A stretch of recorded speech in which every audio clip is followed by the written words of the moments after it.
વલસાડ જિલ્લાના રડિયામણા ઉમરગામ તાલુકાના દરિયા કિનારા પર હવે પ્રદૂષણનું મોટું જોખમ તોડાઈ રહ્યું છે। અત્યારે સરીગામ કેમિકલ ઝોનનું 7 થી 8 એમએલડી પ્રદૂષિત પાણી દરિયામાં જાય છે, પરંતુ હવે વાપી ગ્રીન એન્વાયરો લિમિટેડના વાપી ઔદ્યોગિક વિસ્તારનું 70 એમએલડી કેમિકલયુક્ત પાણી ઉમરગામના દરિયામાં છોડવાની મંજૂરી મળી ગઈ છે। તળગામ વિસ્તારની જૂની લાઇન વાટે આવનારું આ વિશાળ જથ્થાનું પાણી દરિયાઈ જીવસૃષ્ટિને ગંભીર નુકસાન પહોંચાડી શકે છે અને ઉમરગામના દરિયાની હાલત દમણના લાલ દરિયા જેવી થવાની ભીતિ સેવાઈ રહી છે। પ્રદૂષણના આ ગંભીર મુદ્દે સ્થાનિક નેતાઓની ચૂપકીદી સામે પણ હવે જનતામાં મોટા સવાલો ઉઠી રહ્યા છે। વલસાડ જિલ્લાના ઉમરગામ તાલુકામાં બે ઔદ્યોગિક વિસ્તારો આવેલા છે, જેમાં સરીગામનું જે ઔદ્યોગિક વિસ્તારનું જે પાણી છે 7 થી 8 એમએલડી સીઈટીપી પ્લાન્ટમાંથી દરિયામાં જાય છે।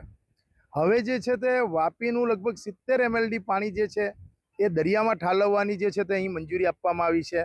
હવે આ પ્રકારે જો એક પ્રદૂષિત પાણીની માત્રામાં જો વધારો થશે, સ્થાનિક માછીમારોની રોજગારીનો પ્રશ્ન ઊભો થશે, કુદરતી સુંદરતા છીનવાઈ જશે અને જે રીતના એક વાપીનું પાણી દમણના દરિયામાં જાય છે અને ત્યારબાદ સમગ્ર દરિયો જે લાલ કલરનો હોય છે એ પરિસ્થિતિ અહીં સર્જાવાની શક્યતા છે અને જેના કારણે જે છે તે દરિયાઈ જીવસૃષ્ટિ ઉપર એક મોટી આફત આવશે।